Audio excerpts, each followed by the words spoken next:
What up, though?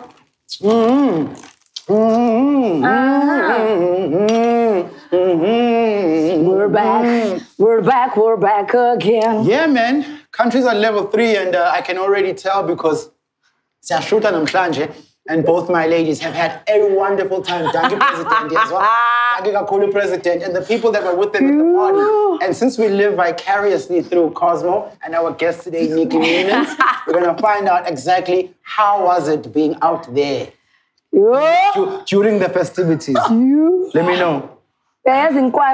Sure, where were you? You standing up. You remember back in the day, it wasn't a big thing if you were having a joke. It was like, yeah, where were you? And I was out. These days, you're like, where were you? Who were you with? What did you drink? When did you go home? When did you arrive? Who played? It's actually an event. Yeah. So we're getting the Sports Center highlights. Sports Center highlights, Begu. Sure. Okay. No, man, I was happy to be out. I was celebrating my brother Tulani's birthday. I'm sure anybody who knows anything about eventing, if you've ever been to a group, I mean, you see the one guy who's just dancing on tables, popping bottles that are not his. It's Tulani. It was his birthday. Nice. It was a really good celebration. And I think also because everyone's obviously just enjoying the fact that we can legally drink again. Yeah. And legally being the operative word because people were doing other things undercover. Yeah. But yeah, man, it was just nice to be out, yeah. You were speaking about the DJing and you were like, yo, you heard Boom by Q. It has been such a long time and you were so refreshed by it. It was so refreshing because you know how people Shout outs Q. Yeah, shout outs to Q from Destruction Boys.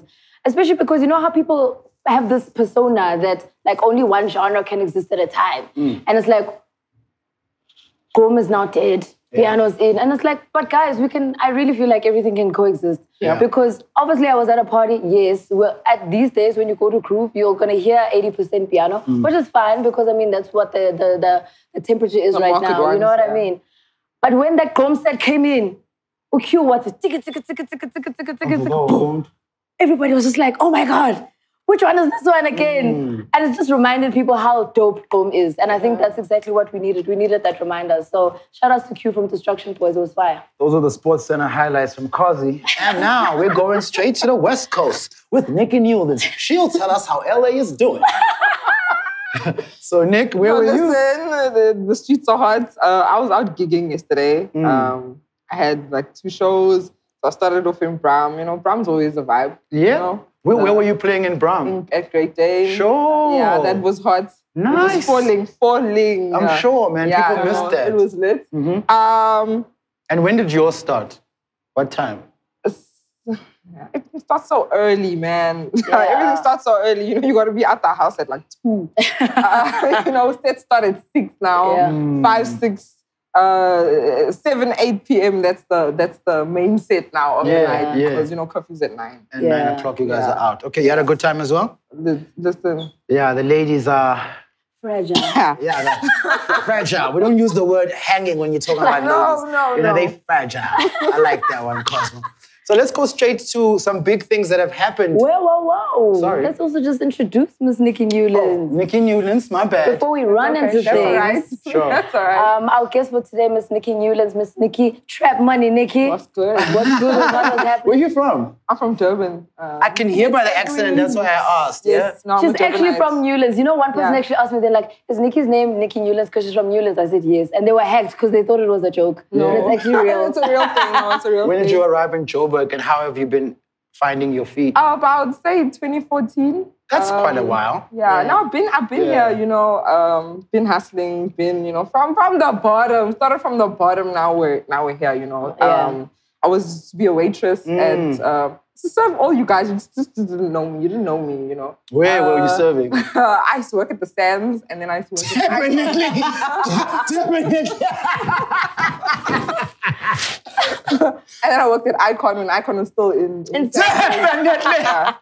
Yeah. At the one in Senton. Yeah. Hey, definitely, girl. Tricky. Look, there was some days, some parts of that past of mine I like to remember. Yeah. Some parts I like to shelve them out there where they won't come back. So shout out for joining us, though. Yes, thank you. So Thank you so much. when you're DJing, what music? And how did that happen? From serving the drinks to playing at the clubs. Tell us about that journey, because that's also like a journey on its own. We're changing podcast to pop radio. Well, because, being in the club spaces as a waitress, I was finally exposed to DJs, live, and DJ Switch and DJ Dimples and Milkshake were probably one of the first hip-hop trap DJs that I was exposed to, and I was just blown away, I was like, no ways. I got to do what these guys are doing, and I got to do it better. I need to do this, At the time, there were a lot of trap songs coming out. Future was really just blowing the airwaves up, and I wanted to play. It started off me wanting to play all my favorite trap songs, right? Mm-hmm. And then that's how it grew into just me wanting to be a professional DJ and wanting to play music. Yeah. Durban is running-ish. From rappers, now you guys are getting into the DJing field. Yeah. So mangan. Shout outs. Can I now progress? Let's go. Can I?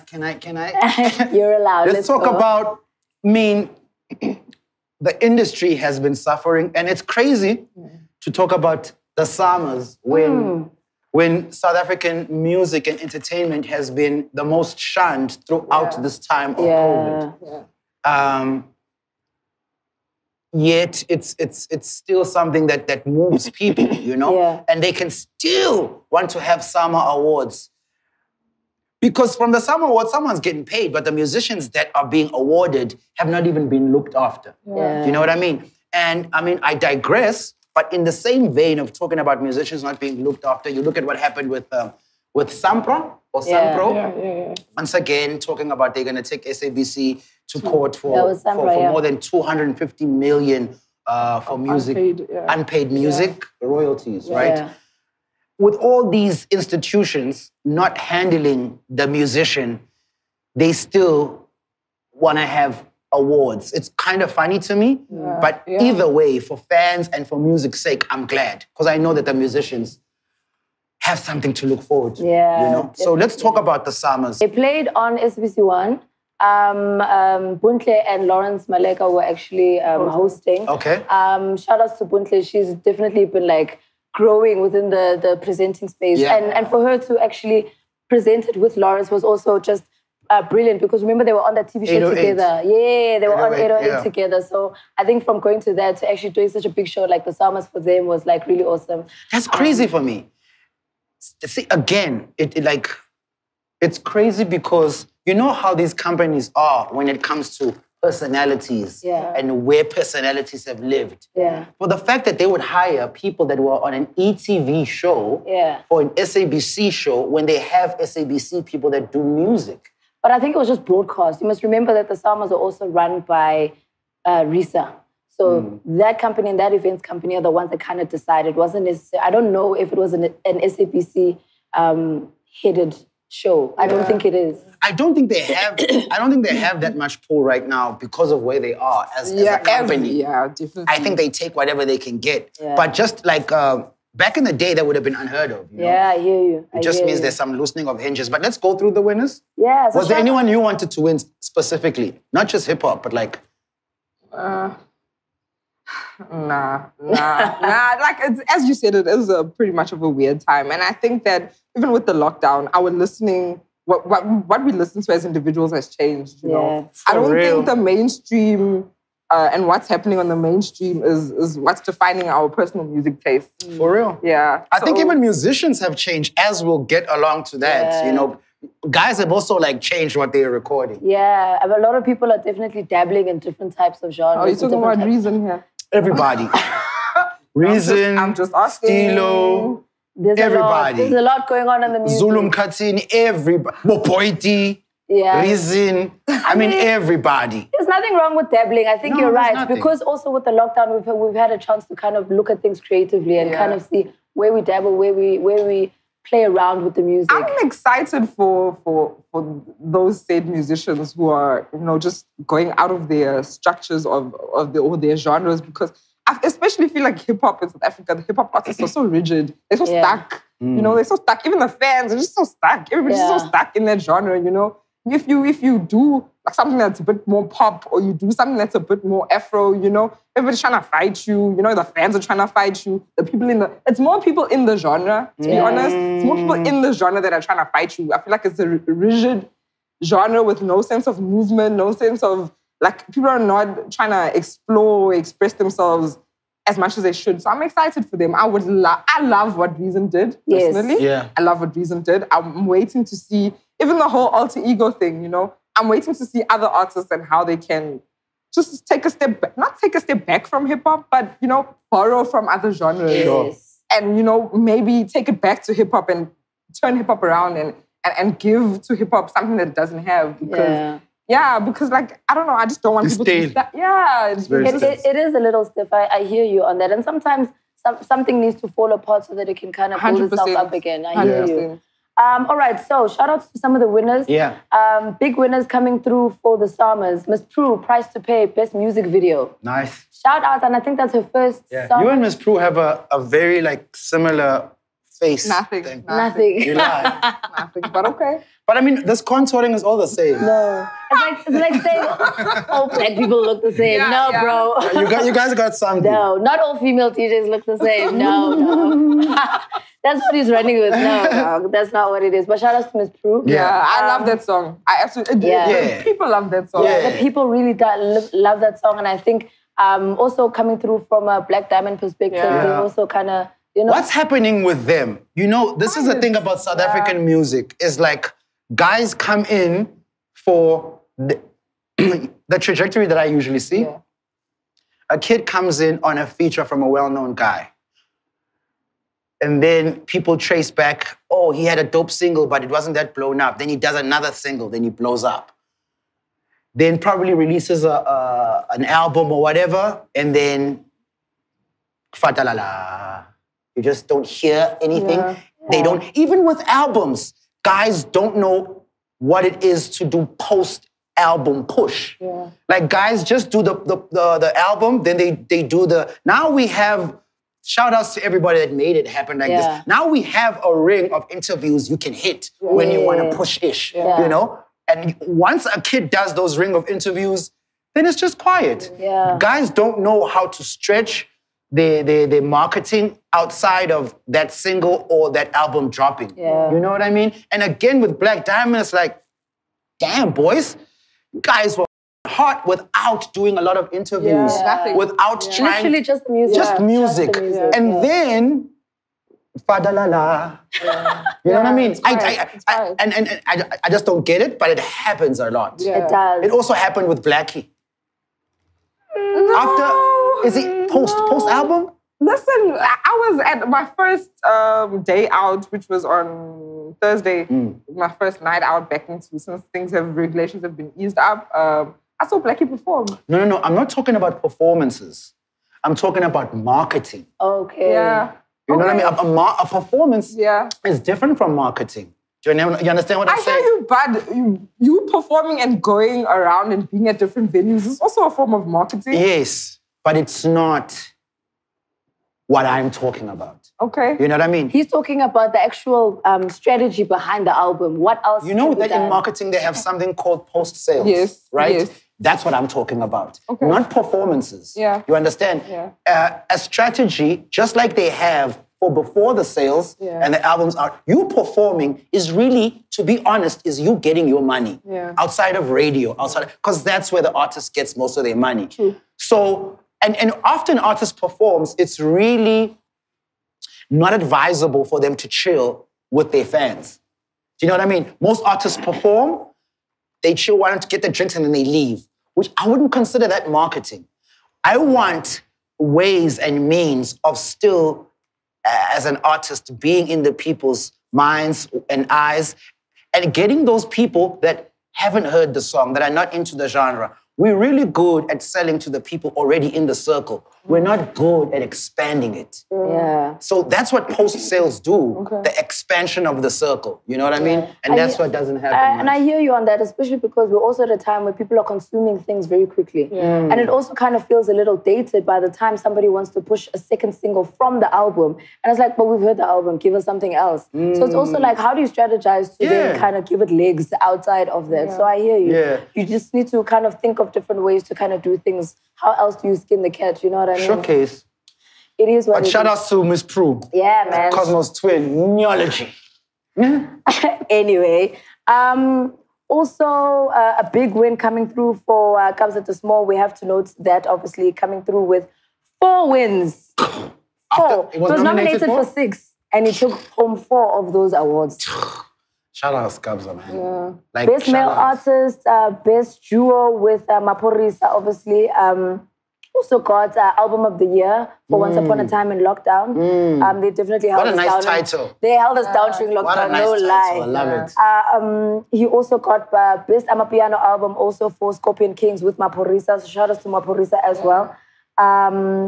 Yeah, man, these guys were definitely like cleaning up. And I just want to also say, in an era where so many times a guy like Maphorisa would grab the flack. Yeah. Oh, hayi, umlalisa nini uKabza? Hayi, Kabza deserves the shine for this and this. Again, we know it's human nature that we like nitpick at all the bad stuff or try to make things bad. But look at this. Look at the success story of a dude who took another dude. Yeah. And now Kabza, not only has Kabza traveled, not only is he wearing more luxurious fabrics on his skin, not only is he using Busharan, you know what I'm saying? But, you know what I'm saying? Now he's a 4-time summer winner, bro. That's I didn't watch the summers, you know, but I can imagine him going on stage, doing those speeches. I can imagine him watching it and knowing that those awards are going to him. Shout out to you, Bori, for doing what we want and need from our artists. Yeah. Make sure that there's another one like you. Yeah. You know what I mean? You made sure, my dude, on top of all the bull. Yeah. If hip-hop had done this, we would have been cool. This is what hip-hop should have done. You know what I mean? She was bursting to be like, I'm ready to fight, yo, because I definitely feel as though the triangle, the ecosystem in hip-hop is totally broken. It's really like it's a mess. The OGs, you know, the people that came before us were meant to create platforms and to create things that the new kids, when the new kids come in, you know, they can be on those platforms and they can have, you know, they can carry on or follow out the culture through those platforms, but those things were never done, you know? Yeah. And to be honest... And then we want to fight, fight, and hip-hop people want to fight, like...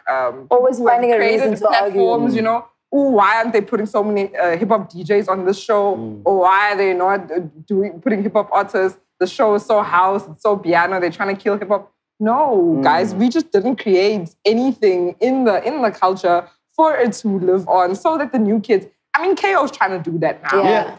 KO's really trying to do that. I mean, he even died. He tried then as well, you know? KO is the one guy who I literally want to give him his flowers purely because agaphela umoya. Yeah. And obviously whatever happened with Cash Time, but he was still just like, you know what, it's fine. I still want to build artists. I'm still going to go back. I'm still going to get the likes of Loki, the likes of Roy. I'm still going to build them. I mean, DJ Mr. X was #1 on Metro. Still. A hip-hop, no. Yeah. He was #1 on Metro. Obviously because KO was like, come, let me take you, Mr. X. Even on Kaya, another radio station is #1. That's great. Yeah. And that's a hip-hop song in a climate like this.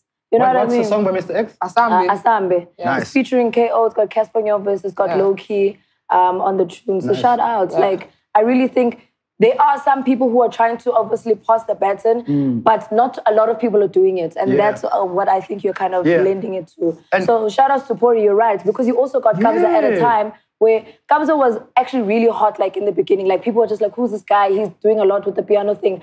But like his management and the team was just messing him up. He was late for gigs. He was not showing up. There was a lot that was going wrong. Polished him, yeah? Pori came, polished him up, and look what we had. Polished him. That bad. Now he's impoverished. That bad. Just to add on to what she was saying, man. You know, these niggas didn't even have to build something for these kids. Something was already built. All these niggas had to do was just support. Collaborate. You know what I mean? It's even hard to do even now. So shout outs to you, Pori. Talking about now it comes out, yeah. Talking about collaboration, best collaboration goes to Big Zulu, Ricky Rick. Dubai with Maliningi. That was a beautiful, big song. Really beautiful? I don't know. Yeah, it was. You're the first person to like, and you're from Durban, so I don't get it. You know, you're the first person that I've seen that doesn't like the song. I think, you know, once something becomes like a TikTok trend or... yeah, it does like get annoying, I won't lie. Like it's just gone. Yeah. But the song itself... I love that song. I really... Sorry, Cosmo, you go ahead. No, I'm with you on that one. I was also just going to comment about how much I love the song. I think it was dope in a perspective of it was also kind of cross-genre type of vibe. And at that point, we needed something a little bit more South African, something that we could all kind of talk to. And I think everybody, when the song came out, everyone really was just like, I actually really need Imalenini because, wow, okay, Aguzima. You're right. So it was our anthem to kind of be like, oh, this life thing is hard. We need Imalenini. So shout outs to Big Zulu and Ricky for that. It's very seldom, like in SA, we get those features that are like, wow, I didn't think of this happening. And you can tell that even those people never saw it happening, but there's so much thought and engineering that goes in the background of the feature that you're like this works. Like Zulu is from that side of the world. Ricky is from that side of the world. The way they gelled, the verses, the song, they ticked all the boxes. They rapped English vernac. They had harmonies. They had a dope-ass chorus. They did the video. Everything was done on point, on time with that song. And it really allowed us to just be like, oh, this is what hip-hop can sound like if we put some... Ricky was killing with the... Don't keep that features. Yes, and especially the fact that he's also an artist who was nominated at the Piano Awards, where everyone was just like, why was Rick nominated? And it's like, but he's in the culture. Yeah, he definitely is. He's with, like... You guys also need to understand, as somebody who immerses himself within the culture, does the features, make sure he dabbles here and there. Because like you're mentioning, you need to kind of play around, you need to be fluid within your music. Ricky is that guy. If you can make a song with somebody like a Big Zulu and Tabaya Se Dubai, obviously bringing in a little bit of the traditional Zulu vibes coming in. Ngapha is doing piano, Ngapha is still doing the trap. He can still do Northcote vibes on the same, you know what I mean? Like, he's that guy. Yeah, he's a pop culture figure, more than just a musician. He's a pop culture figure. I don't know, maybe, I don't know, I feel like there's a certain arrogance when it comes to like other hip-hop artists who don't sort of want to associate themselves or affiliate with just everyone. I'm not even going to say they're being picky or choosy because hip-hop artists some of them don't want to come out the house, you never see them at shows, you never see them. Like they don't want to perform. They don't want to perform, they don't want to be anywhere. Like they don't reply to their fans on their social pages. They don't, even a feature's for. A feature's too much. Feature's too much. Yeah. Oh my gosh. It's too much work. All right, back on the summers. A big shout out also going to Shoma Josie, who took home 2 summer awards. She got Best Female Artist. She also got Best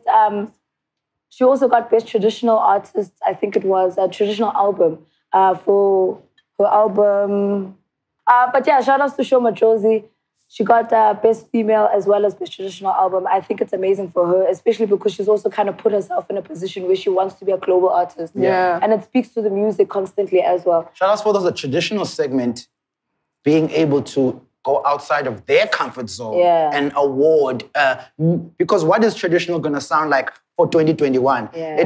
We've been giving it to the same type of sound. No disrespect to the Maskandi, Tsatamia, Mpakanga, and then Kostini, which are the 4 branches of the traditional sounds as a KZN.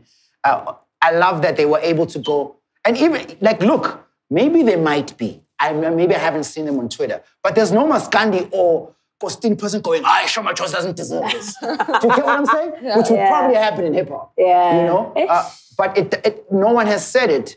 And shout-outs for those people running that committee and that category, knowing that if this thing needs to reach the kids and we need to for this genre to live, let's not put this girl outside. Let's give confidence in these kids knowing that no matter what you do and how you do it, we can see the traditional aspect in it. So shout outs to those people. Not being too hard-headed. Yeah. And of course, Best Hip Hop going out to Nasty C for Zulu Man with some power. That's crazy. So he took that award for the hip hop kids. This is like one of the biggest Nasty C fans in the world. I'm very happy for him. Not next to this one. Listen, it's not a competition. It's not. You guys want to take this outside, maybe? I don't know. Offline. But shout out to Nasty, man. I'm such a Nasty fan. I mean, I think people have seen it. I mean, even me, like when his name is mentioned, I have to dumb down.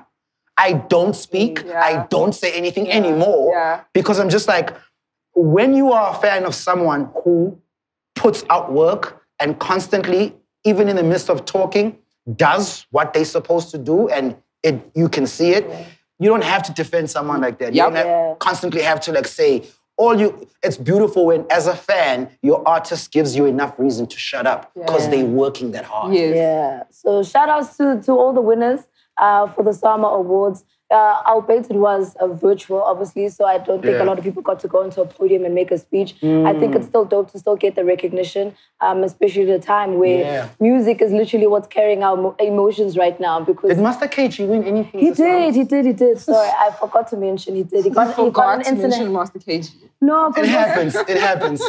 It happens. No, but after you've been out since what time? But also because I'm trying to make sure that we wrap this chat. But anyway, Master KJ did get 2 Summer Awards. He got Best International Award and International Achiever, and I think it was most airplay. Yeah. Shout out KJ. Jerusalem. Nice. Big hits, big thing. What was the best? Do we know best newcomer? That's what I also like. We'll find out offline. Yeah. We'll probably give you the winners and do a voiceover. And the full list. Yeah. Let's go to KO's documentary since we did talk about it. Yes. Right? I think it is long overdue. I think better now than never. I don't want to say better late because I don't think he's late. You know, we talked about how artists don't give hip-hop artists are very ashamed of themselves. What do you mean? Ashamed? Yeah, hip-hop niggas do not want you to see inside. Yeah. They don't want you to see it.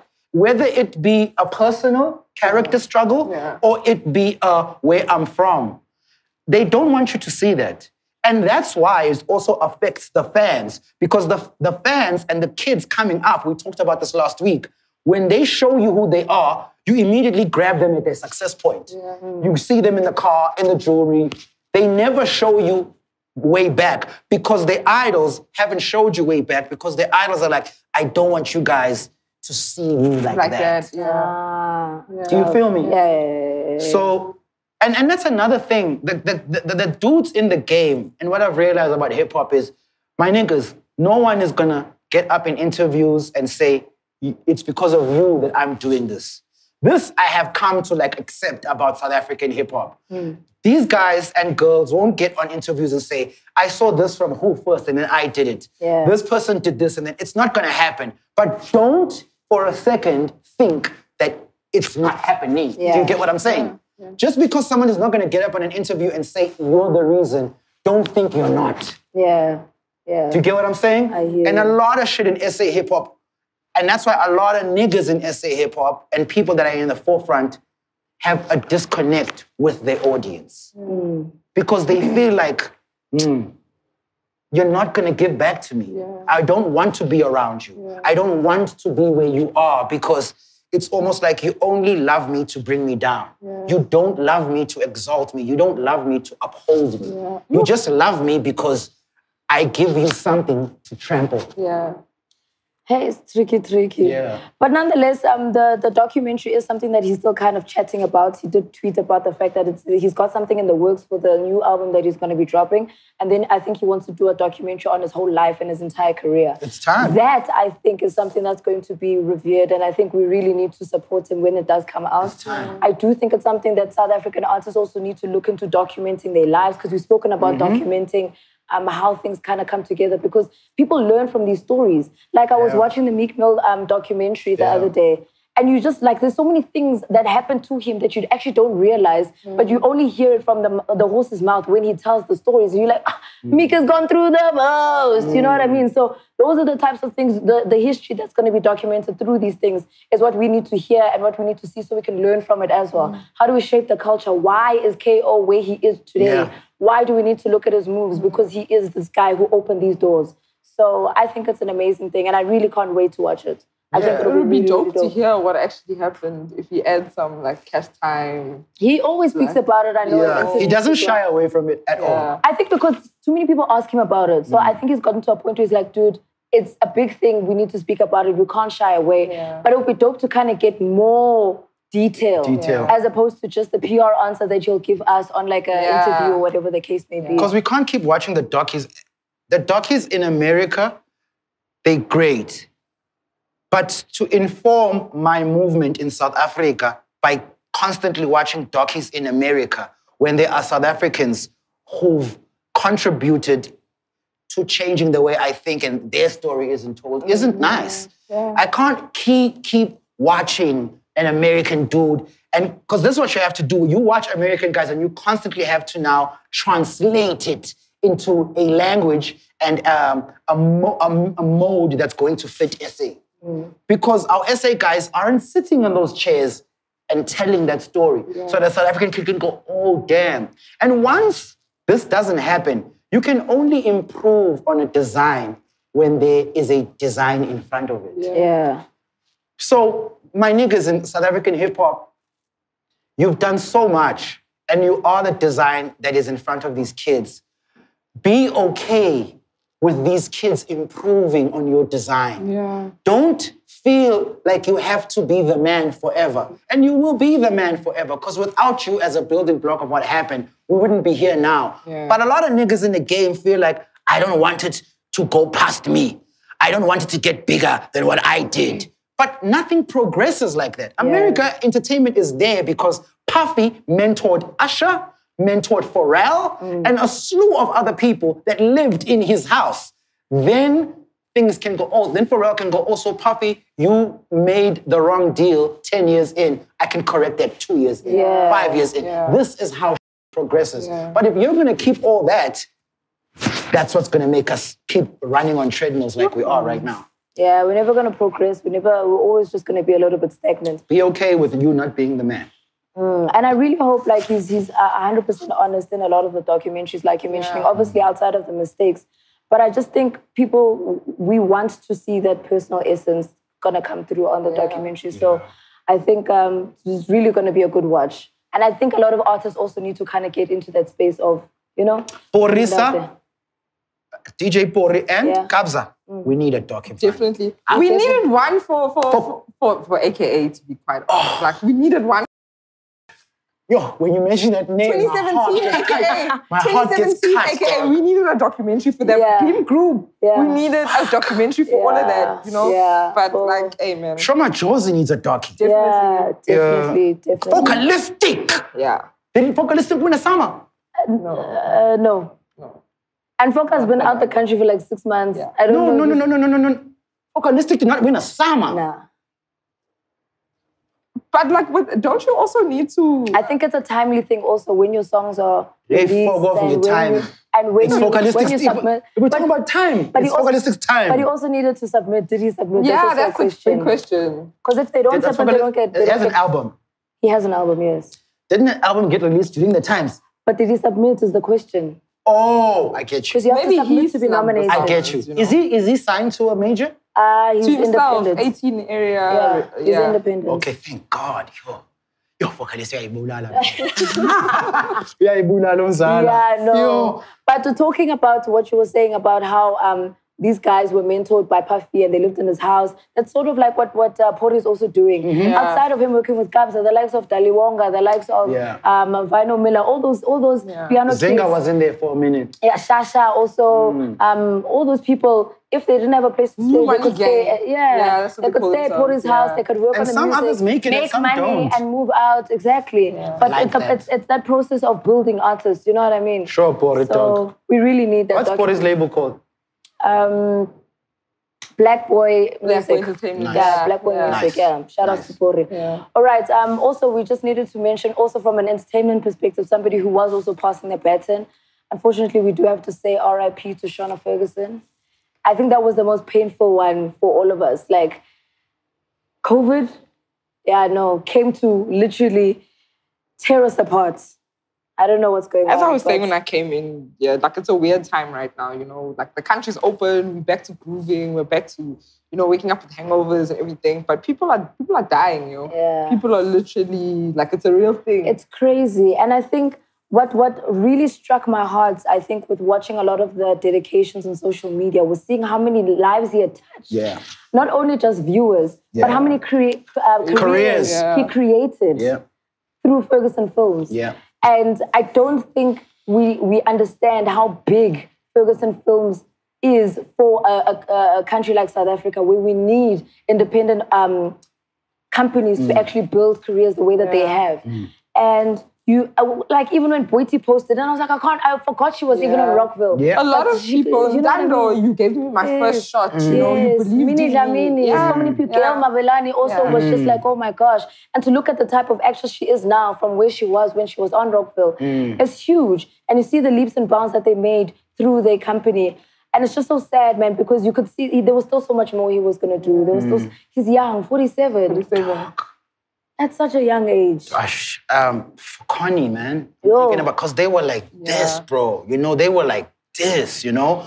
I remember him once upon a time saying that, because someone had asked him, like, we never see you with pictures of other, like, guy friends. You know, you're always posting yourself or your wife or your kids. And he said, I don't have any guy friends anymore, you know.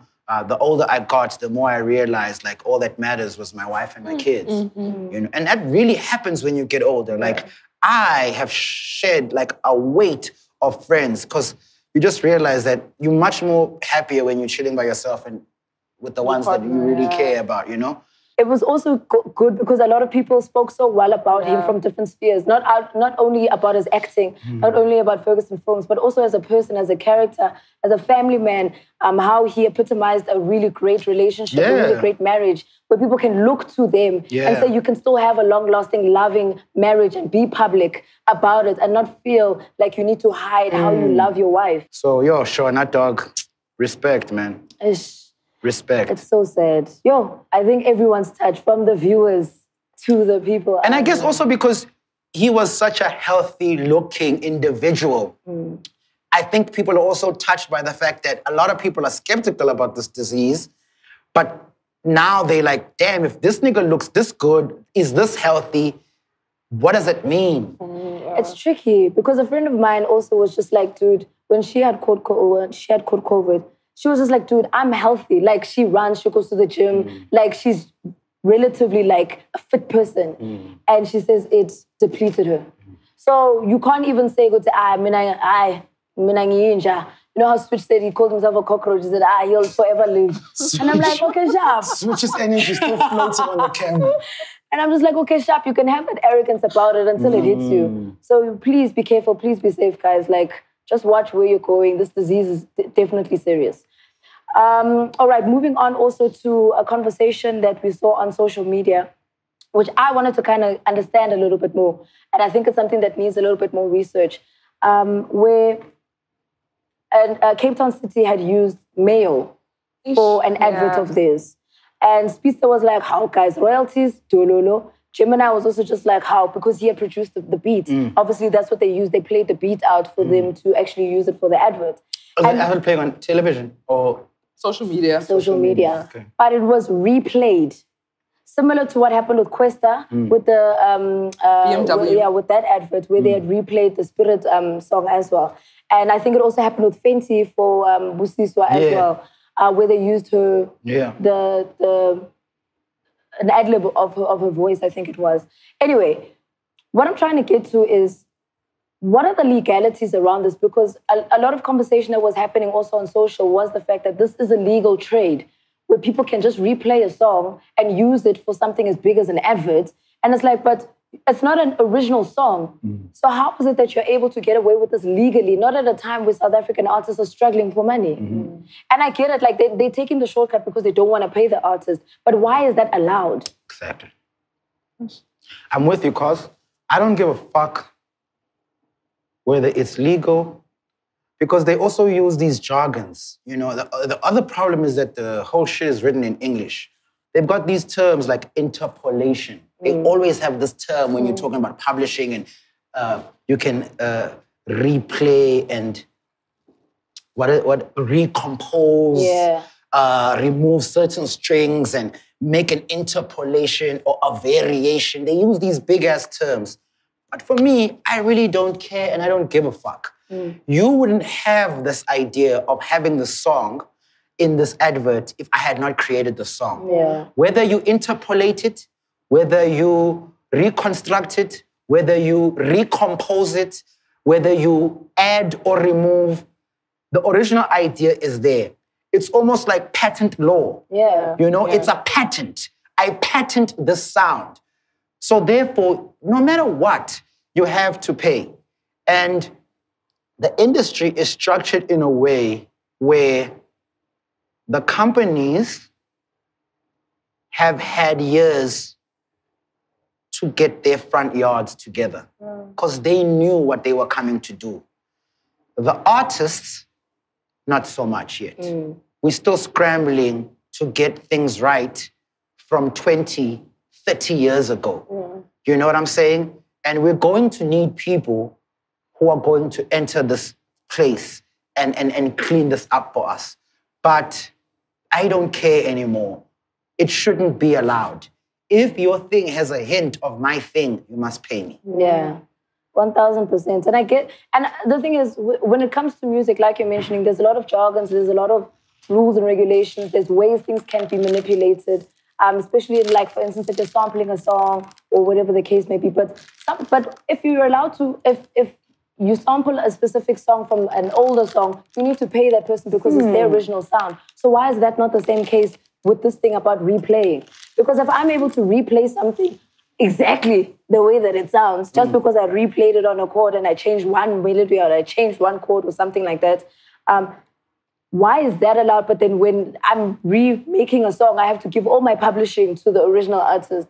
See, there's a lot of contradictory from that perspective. So for me, I'm just like, hey, we need a little bit more publishing knowledge on this one. But I do think South African artists need to fight this thing. Yeah. It's because it's gonna keep happening. It's going to keep happening. It's going to be a big trend. And I think at some point we also need to put our foot down and say no. At some point we need to change the laws because we're going to keep suffering. Straight up. And that's why do you think these international companies, out of a slew of places and musicians they can go to, why do you think they're doing it to us? Yeah. Because every other place has figured out how to not let them win on this shit. Yeah. We haven't. Yeah. Also, it's our first time being in that international realm. So there are a lot of things we don't know yet.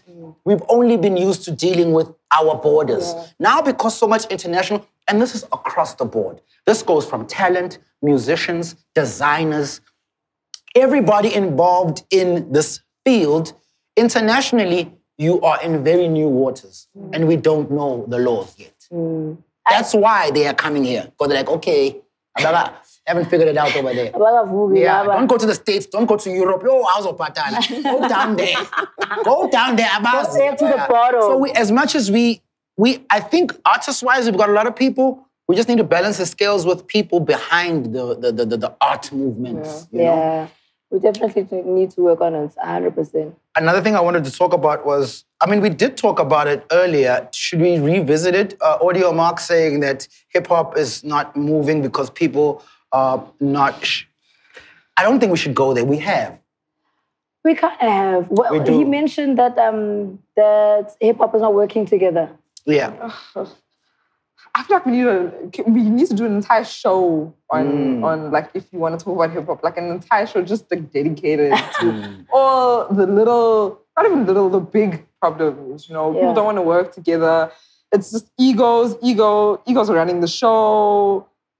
Nobody wants somebody to be better than them. Yeah. Even if it's just to congratulate on social media, even if it's just to give somebody dabs, it's just too much for an artist, a DJ.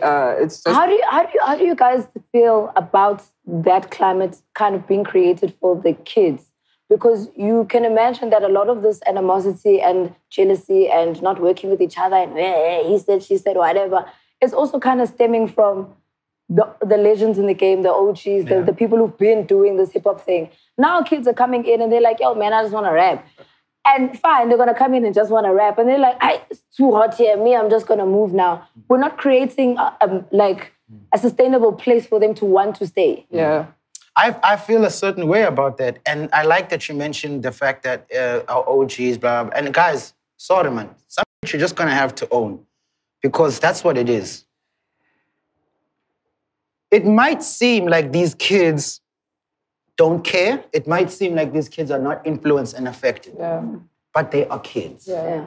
And they see from their predecessors what they should do and what they should not do, or what they are going to emulate. What they should do and what they should not do, that's up for grabs, right? But because these kids are kids, and no matter what, Nasty C looked up to an AKA. Yeah. No matter what. Yep. Yeah. Lucas Raps looked up to a Nasty C. Yeah. Do you get what I'm saying? Yeah. So whether you want to admit it or not, the trail and the lineage is being built, whether we accept it or not. The moves are what's a problem. Because, again, whether we want to admit it or not, if I see my elders, if I see my predecessor behaving in a certain way, subconsciously or consciously, I'm going to emulate that.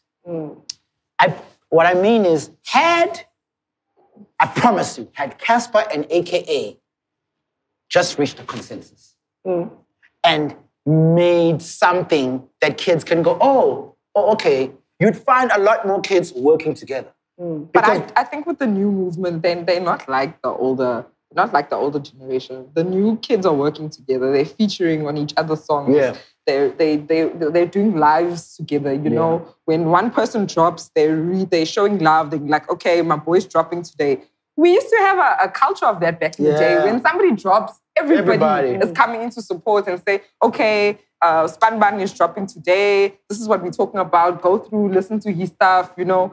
That used to be the culture before, but it's so shifted from now, you know. Somebody is dropping today and like, no, there's lack of support from the culture. You know, you're marketing your stuff by yourself. But even the kids aren't doing that. I feel like they are. When Blackie dropped, I feel like all the kids came out to support, you know. Everybody was like, yo, Blackie's dropping today, guys. Even at as I said on Thursday when I was out, he was performing at Tsukasa, you know. It wasn't anything huge or major, but it was so dope to see.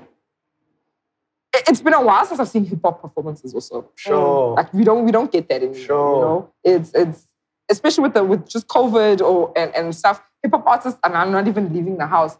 And I feel like the new kids you're able to spot the new kids, you know. You'll find them in Bram. We used to have a culture of that back in the day where you'd find, okay, Malum, cool cats and people chilling. That used to be, you knew that they had a hub. You knew that if, you know, you could go into Bram and, you know, you'd spot a Stilo or someone, you know. But then came the generation of rappers and artists who didn't want to even leave the house, who just wanted to make music in their homes, who just wanted to... Aries, you know, you don't see Aries anyway. Even Nasty don't leave the house. We're fans, but we gotta be real about it. He doesn't. We gotta be real about it. And he literally only leaves if he's working. Yeah. If there's a check, he's out. He did a show in November. Even Nasty also. Yes, it's Nasty. He did a show in November. He tweeted the show 30 minutes before we was about to perform. Yeah. I'm like, dog, but we're your fans. How are we supposed to know that you're gonna be there if you're not even informing us? You know, how are you expecting places to get filled to capacity if you are not if you're not promoting your stuff? How as us fans, how are we gonna be excited? How are we gonna, you know, run for you? Because like, I don't know what's up with hip hop. I don't know. Talking about music, we're also gonna jump into some new songs that we need to check out for the Flamin Hot. Or are we Flamin Not? All right, 2 tunes that we wanted to check out this past week. Stilo Magolide dropped a new one, Lashi.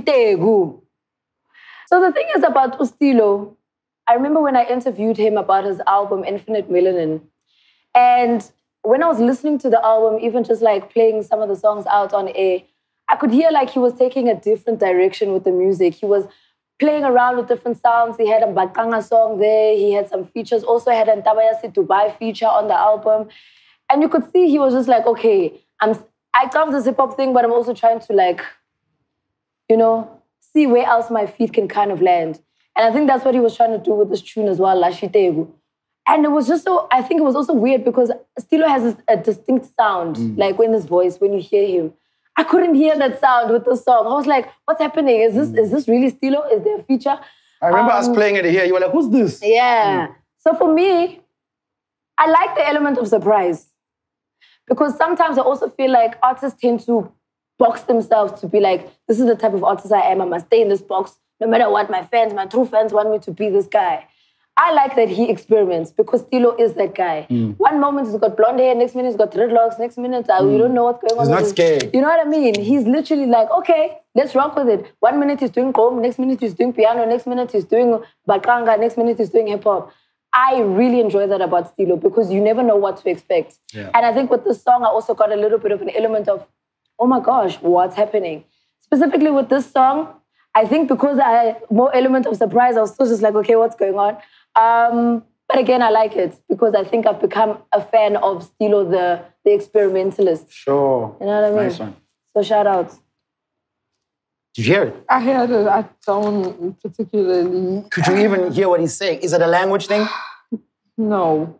I'm just asking. It's not a language thing. Like, yeah, but don't be listen, hitting me I'm a up like, 25K fan and I don't know what he's saying. Straight up, same here. I think, yeah, same here. I don't think anyone knows. 25K's album, how was it? Listen, Because we haven't done the review. the album was fire. Nice. The album was fire. Yeah. That's what the fans were waiting for, but this is not about 25K. Sure. Right? But I mean, it was about him last week, but we couldn't divulge on it, you know? You don't get told. Also, I don't want to listen to an album once and come here and talk about it. Yeah. I want to normalize listening to an album more than once before I come here and spit some shit on it, you know? Yeah. The album that is aging on me very well is A. Reese's album, but we're not there. I haven't listened to that. Yeah, fuck, that kid is fucking fire. Yeah, That kid is fire. All right, so what are you guys thinking about Lashi Itheku? Stilo Magolide? Stilo has tried many sounds. I know him personally, so like I'm a little bit worried about what to say. I don't want to offend him, but I don't know. This song is not. It's not for me. It's a different, very different from where I knew him from, and it's not a bad thing. It's definitely not a bad thing. Like as you were saying that you love the elements of surprise. You like playing a tune and be like, okay, what's going on here? But yeah. It didn't work for you this time. So it's a not for Nikki. It's enough. Okay? Is it a hot or a not for you? I like the song. I like the song. I also want to elaborate. A lot of you niggas are late with the sound.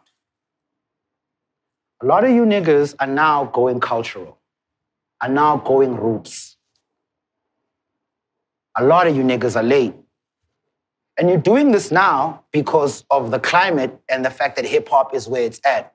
And I understand everybody got to eat, everybody got to survive. But realize that you niggas are late with the shit.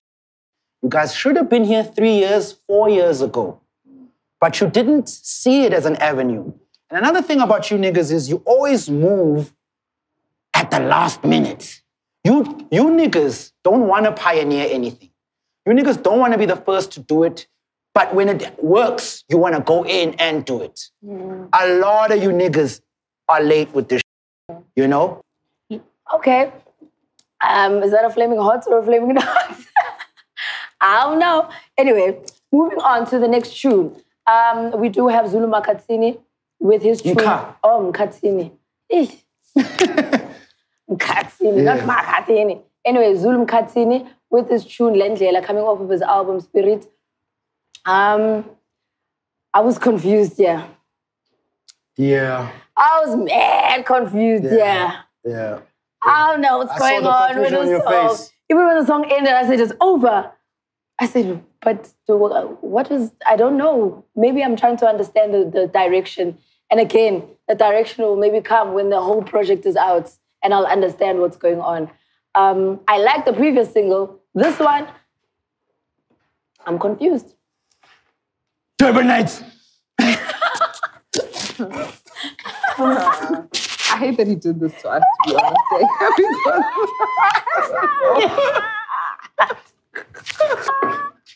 Nikki, where we at? You know what? I feel as though after he left Trinity, he's still been trying to figure out his sound and, and he's also experimenting, Yeah. He's trying out new things. And when you try out new things, it doesn't mean they're always going to catch.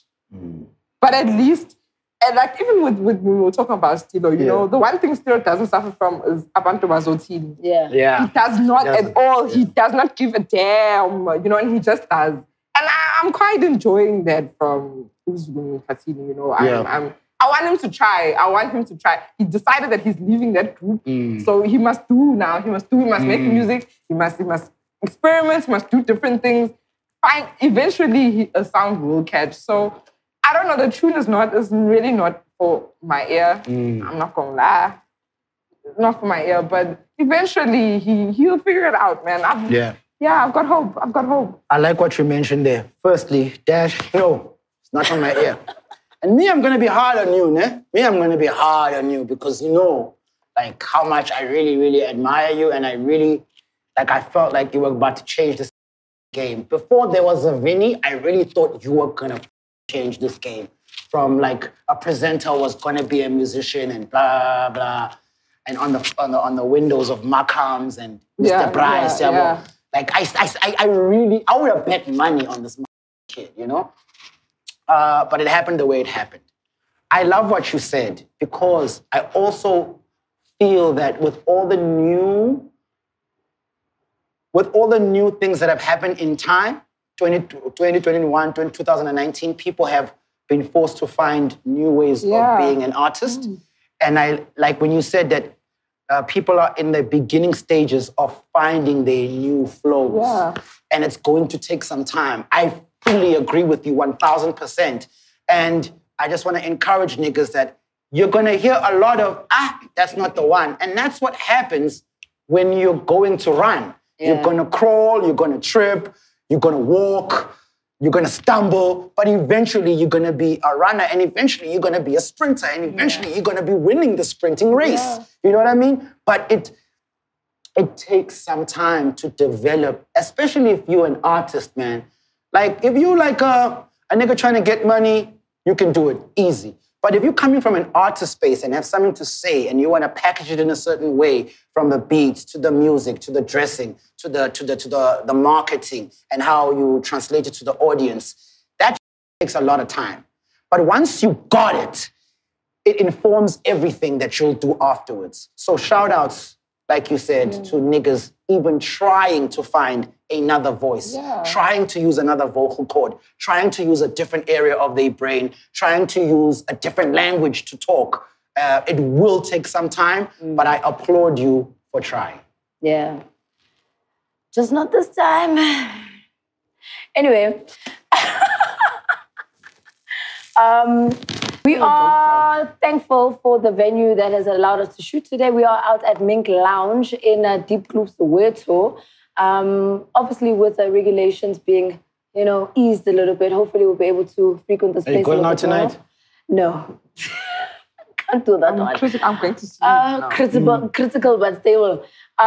So come through, come check out the venue. Really, really nice establishments. I also like the way that they've kitted it out, especially in the hood. You want like nice lifestyle vibes and not have to travel all the way to the north for that. So I think Mink Lounge definitely does that for the guys. Hi, more guys. Uncle Vinny? Oh, Batung, shame, Vinny, man. What happened? He said that they were punching a tire. Pumping a tire. And they got stopped by the cops. It was after curfew. Right? And the cop was like holding him, roughing him up, and he didn't enjoy it. So he told the cop, listen, I know my rights. Can you please not hold me like that? And then I saw that one. The cop but obviously why didn't. Why is that? Why can you not know your rights? Why are you not allowed to know your rights? Why is that illegal to the cops? And you know when they stop you, if you work in entertainment, and this is when you know, you either need to charge more or you actually are what you think you weren't. When you get stopped by the cops and they go, Scoop, man. You're like, with a whole beard. I'm wearing a mask. I'm wearing a hat. You're like, Scoop, no, Sakbot. You're like, yo. Like, how many people know you in these fucking streets, So, very sorry out there, man. Sorry out there. Hopefully, you know, I don't know whether you're gonna open a case. Or he's still a kid, man. At the end of the day, Vinny he's literally like a kid. So 19. He's young. So for things like this will obviously traumatize him. Yeah. He was even crying in that picture that he posted. That, but even it is trauma because why are the cops roughing you up? Yeah, it's very traumatic. And I'm scared because one, like the one thing that I always told him was, to the best of your ability, take care of your face because that's your money. Yeah. You know, a lot of gonna happen. You know, jealousy, a lot of might happen, but just take care of your face. I was really hurt to see like the blood stain on his lip. You know, because the face is the card. Yeah. Then secondly, like you said, he's gonna go through a lot of the. He's 19 and he's young. No one has seen Brenda Fass's status at 19. You know. He's going to be an example of all the good things and an example of some of the bad things. And we also have to give him an opportunity to just be a kid and make mistakes, you know? I will just like implore people around him again. You never know how big you are. You never know how much you can do. And in our generation, we were never told. You know, no one ever sat you down and was like, yo, you could do this, you mean this much to the people of South Africa. You figured it out by yourself. Yeah. But with a kid like him, he doesn't have to figure it out. Because we're telling him. You know what I'm saying? Him, yeah. And just for the people around him, even if he gets difficult, just do what is best for him. Because through this kid, there are so many changes that can be made across the board in South Africa. And I truly believe that.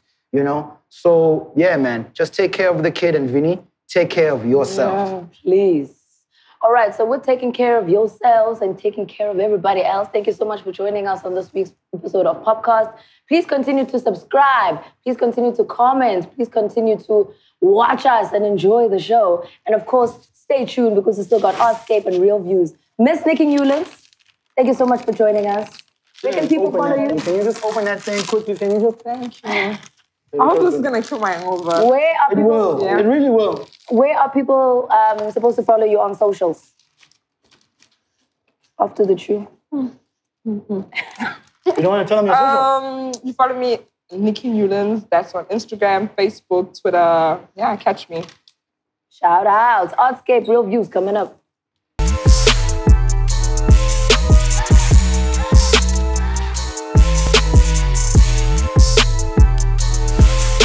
What up, what's good, what's hot, what's happening? It is the Real Views right here on the POPcast. And of course, on Real Views, I try to focus a little bit on local films, local series, a lot of local entertainment that's happening. Obviously, that's few and far in between here and there. I am quite excited about a movie that will be coming out very soon. I saw a trailer, I saw the artwork of the movie. It's called Indemnity. It's featuring Gail Mabelane, and she's one of my favorite actresses, actually, in South Africa, because I also love how she can evolve herself with different types of characters. One moment she can play like a dotting mom. Next minute she can play somebody who's in a very serious relationship. She also played a prostitute at some point when she was on Rockville. So I love how she can spread herself with a lot of variety. She's not somebody who can be typecast. So I'm keen to actually see this movie. It's a movie, basically, it's an action thriller based in Cape Town about a fireman who's falsely accused of killing his wife, and now he's on the run. I'm also excited about this also because, again, South Africa always has this thing of just going straight into like telenovela style, talking about like hood stories and like relationships and rom-coms and this, that, and the next thing. So the fact that it's an action thriller and it's featuring one of my favorites, I'm really keen to actually see how they're going to put it out cinematographically, if that's a word, I don't know. But I'm really keen to actually see how they're going to shoot it, because usually that's what comes in with regards to thrillers. I'm a big thriller fan. I'm really keen, and I hope we'll be out there also supporting it when it does drop. It's called Indemnity. Again, another sad day for the South African entertainment industry with Shona Ferguson. Our condolences to his family as well as to the production company, Ferguson Films.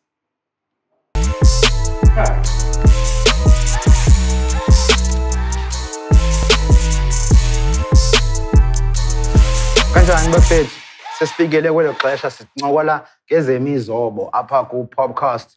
It's Artscape, and it's crazy. I just want to digress a bit because DZ was doing the clapboard and he was saying POPcast Season 4, Episode 15.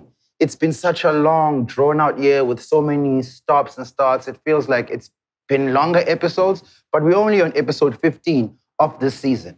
But yeah, masibuyele kwezi zemizobo. So in the past couple of weeks, I've really been highlighting people that are conventional artists, so to speak. You know, they deal with canvases, they deal with like paint and paint brushes.